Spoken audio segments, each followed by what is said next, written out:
I think one of the critical things about good leadership is being able to create a vision that you can easily articulate to those that you're trying to lead. And one that firstly inspires them, but two, has sufficient detail associated with it that people know what their role is, so that they've got a much better chance of actually executing it. In terms of key traits for leadership, I think underlying values are critical, and being able to stick with those and provide a bedrock for the way in which you deal with people, the way in which you conduct yourself through an organisation or with an organisation is really important. Coming back to those solid values which enable you to build trust are critical, and in my experience, without that trust, it's really hard to get people to follow you, to take on board the vision that you've set for the organisation and for the role that you really need them to be playing in order to succeed in reaching that vision.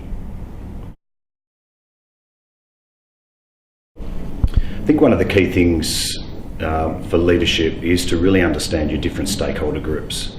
There are a range of different stakeholders that all leaders have to deal with, and often they bring with them competing demands. And it might be dealing with your customers or clients, it might be dealing with your investors, it might be dealing with regulators. Having a really deep understanding of who those stakeholders are so that you can lead appropriately and cover the needs of each of those stakeholders is absolutely critical, because sometimes just forgetting one can bring all the other good work undone that you've managed to put forward. One of the key things that stuck with me through the Williamson program was the whole topic of balance, and work-life balance in particular. We spent many hours discussing that very topic, and we heard from a whole range of really impressive leaders around how they dealt with it. And the issue is no different today. Getting a balance between family, career, yourself, your contribution to the community, and any other elements that are important to you is absolutely critical. They rarely stay in balance. One size certainly doesn't fit all, and it's just something that you have to continually focus on. Another key quality for leadership is resilience.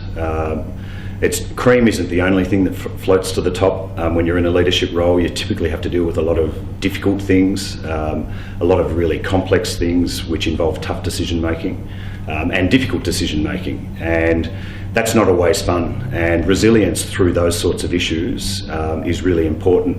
And I've found that if you can mix up those difficult times with things that you really enjoy doing, or things that give you a real buzz and lift you a little, you can really manage through those tougher times. I think one of the toughest things about leadership today is the volatile world that we live in. People keep talking about a new normal, but I'm not sure that there is a new normal just yet. Maybe the new normal is just a world of volatility, and that is making leadership really difficult at the moment, because when you're trying to take a longer term view on the direction of an organisation or the direction of a particular strategy, the short term volatility that we're faced with today makes that really difficult. You know, from my perspective, just keeping that longer term view, staying on course, regularly checking in to make sure that the short term volatility that we're facing hasn't created a different paradigm that might see you need to have to change course is critical. But it's a really difficult issue that I think all leaders are dealing with today. I think corporate Australia has a huge role to play in the not-for-profit sector. I think that's not news to anyone that's been through the Williamson program. Most of the people that go through Williamson, of course, have a leaning towards making a contribution to the community.